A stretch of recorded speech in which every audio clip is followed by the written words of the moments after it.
अस्सलामुअलैकुम मेरे दोस्तों, उजाला स्टूडियो में वेलकम और खुशामदीद कहता हूँ। और मेरे दोस्तों, आज एमएस वर्ड की क्लास नंबर 6 है यानी 6 है और उम्मीद करता हूँ कि आप सब लोग ठीक ठाक होंगे और इस वक्त मेरी वीडियो देख रहे होंगे। तो जो व्यूवर्स है उन सबको मैं वेलकम कहता हूँ और दुआ करता हूँ कि आपकी ज़िंदगियों में खुशियाँ आ जाए।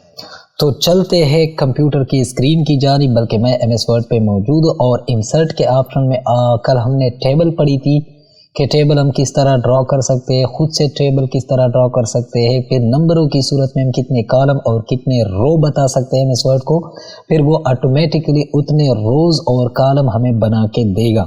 अगर मैं इंसर्ट के ऑप्शन में चला जाता हूँ, गया जी, वही टेबल पे मैं आ जाता हूँ और यहाँ पर दो चीज़ें रह जाती थी। एक है एक्सेल स्प्रेडशीट। अब ये आज का टॉपिक है और यहाँ पे एक क्विक टेबल। तो ये क्या है? सबसे पहले मैं एक्सेल स्प्रेडशीट पे आता हूँ। हालांकि ये हमारे एमएस वर्ड के कोर्स से ताल्लुक़ नहीं रखता है, लेकिन चूंकि टेबल के ऑप्शन में ये जूस दिया गया है तो समझाना तो होगा जो बिगनर्स हैं। लेकिन जो बिगनर्स है उन्होंने एक्सेल को देखा नहीं है तो उनके लिए आज थोड़ी मुश्किल क्लास होगी, लेकिन जो एमएस वर्ड के एक्सपर्ट है वो इस चीज़ को बखूबी जान सकते हैं। सो यहाँ पे मैं जैसे ही क्लिक कर देता हूँ तो हमें एक्सेल, ये जो मोड है एमएस वर्ड का, ये कन्वर्ट हो गया एक्सेल में। और एक्सेल जो है ये माइक्रोसॉफ्ट का सॉफ्टवेयर है। तो यहाँ से मैं ये जो शीट है इसको मैं थोड़ा सा जो है ना फैलाए देता हूँ, तकरीबन इतना सा, बस ठीक है। तो ये जब आप एक्सेल पे होंगे तो बाकी चीज़ें तो वही होंगी जो एमएस वर्ड में हमें मिलती है, लेकिन ये तो पेज तो जाहिर बात है कि एमएस वर्ड का है, लेकिन ये शीट जो है, अच्छा अब एमएस वर्ड में ये पेज होता है, एक्सेल में ये शीट होता है। तो ये हमारे सामने शीट 1 है और ये हमारे सामने यूं समझे कि कॉलम और रो है। ये जो है हमारा फर्स्ट कॉलम, फिर ये सेकंड, ये थर्ड, ये फोर्थ, यानी EFGHIJ तक हैं फॉर एग्जांपल।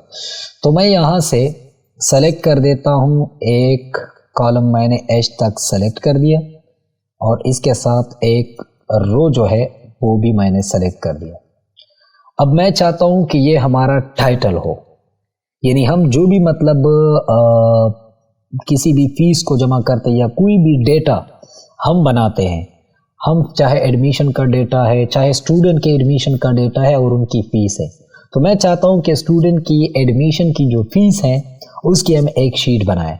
तो ये 2 कॉलम और रोज़ मैंने सेलेक्ट कर दिए। कॉलम तो बहुत ज़्यादा है, H तक है, लेकिन रो जो है ये मैंने 2 सेलेक्ट कर दिए। अब यहाँ पर अगर मैं आ जाता हूँ स्टेटस बार में, तो यहाँ पर एक ऑप्शन दिया गया है मर्ज एंड सेंटर। अगर मैं इस पर क्लिक करता हूँ तो ये अब एक ही कॉलम और एक ही रो बन गई। अब फॉर एग्जांपल मैं इस पर डबल क्लिक कर देता हूँ और यहाँ पे लिख देता हूँ एडमिशन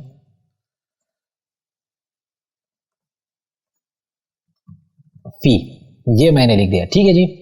अब इसको मैंने सेलेक्ट कर दिया और यहाँ से मैंने इसके साइज को थोड़ा सा बड़ा कर दिया और फॉन्ट स्टाइल को भी मैं जो है ना एरियल ब्लैक रखना चाहता हूँ, ये वाला। फिर मैं दोबारा जाता हूँ और यहाँ से इस टाइटल को मैं सेलेक्ट कर देता हूँ और इसके कलर को जो है मैं चाहता हूँ कि कौन सा वाला हो जाए जनाब, बल्कि कलर यही ब्लैक ही ठीक है। लेकिन अब मैं इस पर क्लिक कर देता हूँ और मैं यहाँ इस कॉलम पर क्लिक कर दूंगा, टेक्स्ट पर नहीं। अब मैंने इस कॉलम और रो को सेलेक्ट करना है, जो कि कॉलम भी एक है और रो भी एक है। इसको मैं जैसे ही सेलेक्ट कर दूंगा, यहाँ इसके फिल कलर को मैं चाहता हूँ कि ये थोड़ा सा ग्रीनिश टाइप हो जाए, ठीक हो गया जी। अब इस पे अगर मैं डबल क्लिक करता हूँ तो ये हमारा एडमिशन फ़ी है। यहाँ पे मैं आ जाता हूँ यानी दूसरे रो और दूसरे कॉलम में, जहाँ पे फॉर एग्जांपल मैं लिख देता हूँ सीरियल नंबर। फिर मैं एरो कीज से, राइट एरो कीज से मैं दूसरे कॉलम या दूसरे रो में आ जाता हूँ और यहाँ पे मैं लिख देता हूँ फॉर एग्जांपल स्टूडेंट नेम। अब ये तो दूसरे कॉलम या दूसरे रो में चला गया। तो मैं यहाँ, ये देखिए ऊपर हमारे लिए एक एरो का निशान बनेगा जो कि नीचे की तरफ उसका मतलब उसकी तरफ होगी, उसकी नोक होगी। इस पे मैं अगर डबल क्लिक करता हूँ तो ये देखिए ये उतना स्पेस देगा जितना आपका कंटेंट है। अब यहाँ पे नेम पे आते हैं, नेम मैंने गलत लिखा है, NAME नेम, ठीक है। फिर यहाँ इस रो में मैं आ जाता हूँ और यहाँ पे फॉर एग्जांपल मैं लिख देता हूँ फी, यानी कुल कितनी फीस होगी। यहाँ पे मैं लिख देता हूँ फॉर एग्जांपल जनवरी, यानी हम महीनों के, फिर एरो की मैंने दबा दी, यहाँ पर मैं लिख देता हूँ फॉर एग्जांपल फरवरी, और फिर मैं एरो की से यहाँ पे आ जाता हूँ और यहाँ पे लिख देता हूँ फॉर एग्जांपल मार्च, फिर मैं यहाँ पे आ जाता हूँ और यहाँ पे लिख देता हूँ फॉर एग्जांपल अप्रैल, और यहाँ पे मैं लिख देता हूँ अब टोटल, यानी तकरीबन 4 महीनों के टोटल फीस। अब स्टूडेंट कितने होंगे, हाँ अब ये बात जरूरी है। यहाँ पे फॉर एग्जांपल सीरियल नंबर मैं लिख देता हूँ 1, फिर यहाँ पे मैं लिख देता हूँ 2, फिर यहाँ पे मैं लिख देता हूँ 3। अब ये 3 तो मैंने लिखे, जो फर्स्ट कॉलम यानी एक का जो नंबर है या कॉलम है या रो है, इसको मैं क्लिक कर देता हूँ और फिर शिफ्ट के साथ तीसरे नंबर वाले पे क्लिक कर, तो यह हमारे तीनों सेलेक्ट हो जाएंगे। अब ये जो हमें एक डॉट नुमा बटन नजर आ रहा है और उसके साथ ये शीट भी दिया क्विक एनालिसिस, यानी मतलब है कि अगर मैं इसको नीचे से ड्रैग कर देता हूँ, फॉर एग्जांपल मैं इसको 20 तक ड्रैग कर देता हूँ, तो ये सिलसिलावार 1 2 3 4 5 6 7 8, यानी फॉर एग्जांपल हमारे पास 8 स्टूडेंट का डेटा है कि हम इसके फीस को और इन नामों को और इनके 4 महीनों की फीस कुल कितनी होगी। अच्छा, सबसे पहले मैं इस पे क्लिक कर देता हूँ और यहाँ से मैं इसको सेंटर अलाइन कर देता हूँ, यहाँ इसको भी सेंटर अलाइन कर देता हूँ, फिर शिफ्ट के साथ मैं यहाँ आखिर वाले पे क्लिक कर देता हूँ और इसको सेंटर अलाइन कर देता हूँ। शिफ्ट के बस बटन के साथ अगर आप पहले वाले रो या कॉलम और फिर आखिरी वाले रो या कॉलम पे क्लिक करेंगे तो आपके सारे कॉलम और रो सेलेक्ट हो जाएंगे। फॉर एग्जांपल यहाँ पे मैं इस 1 नंबर वाले कॉलम या बॉक्स को मैं सेलेक्ट कर देता हूँ और फिर शिफ्ट का बटन प्रेस किया हुआ होगा और 8 पे क्लिक करते तो ये सारे सेलेक्ट हो जाते हैं। अब अगर मैं यहाँ सेंटर अलाइन कर देता हूँ तो ये देखिए हमारे जो न्यूमेरिकल नंबर है वो सेंटर अलाइन हो गए। यहाँ पे मैं स्टूडेंट के नाम जल्दी जल्दी लिख देता हूँ, फॉर एग्जांपल अहमद, और फिर अप डाउन कीज के साथ मैं नीचे और ऊपर जाता रहूँगा। यहाँ पे मैं लिखता हूँ फॉर एग्जांपल बशीर, और फिर यहाँ पे मैं लिख देता हूँ फॉर एग्जांपल फूजिया, और फिर यहाँ पे मैं लिख देता हूँ फॉर एग्जांपल रानी, यहाँ पे मैं लिख देता हूँ फॉर एग्जांपल जवाद, और यहाँ पे मैं लिख देता हूँ फॉर एग्जांपल वकास, और यहाँ पे मैं लिख देता हूँ फॉर एग्जांपल शाजिया। ये अच्छा, और आखिरी 8 नंबर वाला स्टूडेंट रह जाता है, इस पे मैं लिख देता हूँ फैजान।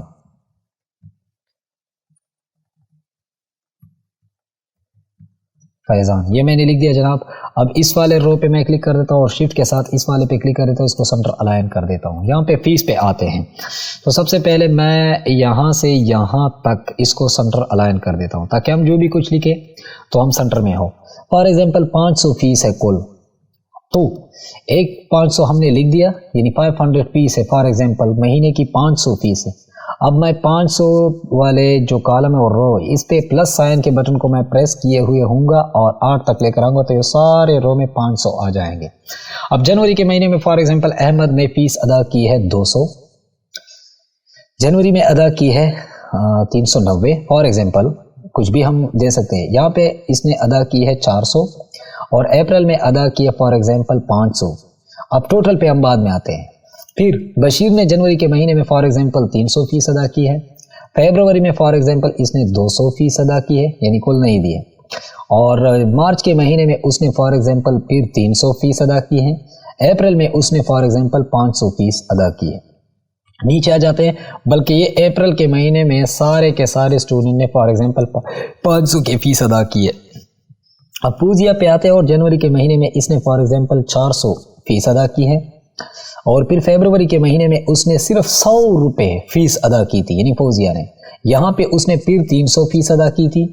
और अब यहाँ पे आते हैं रानी ने जनवरी के महीने में 350 रुपये फीस अदा की थी, और फरवरी के महीने में उसने 200 फीस अदा की थी, और मार्च के महीने में फॉर एग्जांपल 400 फीस अदा की थी। नीचे आ जाते हैं जनाब अहमद और यहाँ जवाद पे आ जाते हैं। जवाद ने फॉर एग्जांपल 100 रुपये फीस अदा की थी, और फरवरी के महीने में फॉर एग्जांपल 250 रुपये फीस अदा की थी।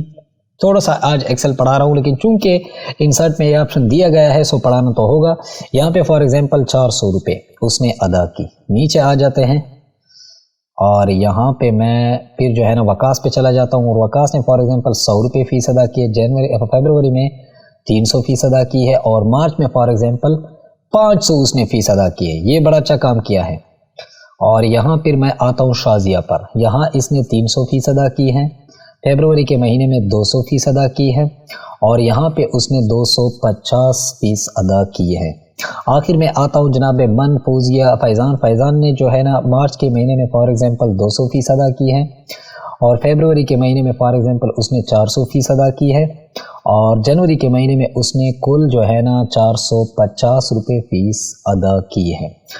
अब ये हमने कर दिया जनाब मन। अगर आप चाहे तो शिफ्ट के साथ आखिर वाले पे क्लिक कर दे, इसको भी सेंटर अलाइन कर दे, थोड़ा सा चलेगा। ये सेंटर अलाइन है, ये सेंटर अलाइन है, ये सेंटर अलाइन है। अब टोटल पे आते हैं जनाब मन कि अहमद ने 500 रुपये की फ़ीस में, यानी टोटल चूँकि 500 है, जनवरी फरवरी मार्च अप्रैल में इसने जो फ़ीस अदा की है।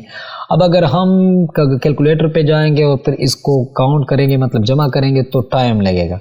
MS एक्सेल ये एडवांटेज आपको दे रहा है कि आप फार्मूले के थ्रू मतलब किसी भी रो या कॉलम में जितने भी नंबर है उनको आप जमा कर सकते हैं, यानी उनको आप ऐड कर सकते हैं। किस तरह ऐड कर सकते हैं? For example is equal to, तो मैं लिख दूंगा सम SUM, उसके बाद मैं शिफ्ट के साथ 9 का बटन प्रेस कर दूंगा, यानी छोटी ब्रैकेट आएगी। अब यहाँ पे MS एक्सेल हमें शो करता है कि sum is equal to number 1 और नंबर 2 और मुतवातर आप सेलेक्ट करते जाइए। तो मैं क्या करता हूँ, आपको एक शॉर्टकट बताए देता हूँ। शिफ्ट के साथ आप जनवरी के महीने में क्लिक करेंगे। जनवरी के महीने पे मैंने क्लिक कर दिया। हम अहमद की फ़ीस की बात कर रहे हैं। टोटल तो 500 है, यानी 500 तो टारगेट है फ़ीस का। जनवरी में 100 या 200 फ़ीस अदा की है। अप्रैल तक उसने कितनी फ़ीस अदा की है, तो आप जनवरी के महीने पर क्लिक करेंगे और फिर शिफ्ट के साथ अप्रैल के महीने पर क्लिक करेंगे, तो आपके सारे महीने, यानी पहली और आखिर पर जब आप क्लिक करते हैं महीने पर, तो आपकी सारी रो या कॉलम सेलेक्ट हो जाती है। यहाँ पर अगर मैं देखूँ तो D13 सेमीकॉलन या ये डबल फुल स्टॉप G13।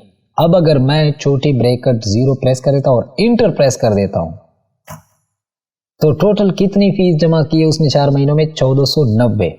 अब एक्सेल आपको दोबारा ये एडवांटेज दे रहा है। जब हम एक्सेल में जाएंगे इंशाल्लाह, MS वर्ड को कंप्लीट करेंगे, एडवांस कोर्स भी, तो हम MS एक्सेल के बिगनर्स पर जाएंगे, यानी बिगनर्स के लिए जो क्लास होंगे, जो बुनियादी और बेसिक से होंगे।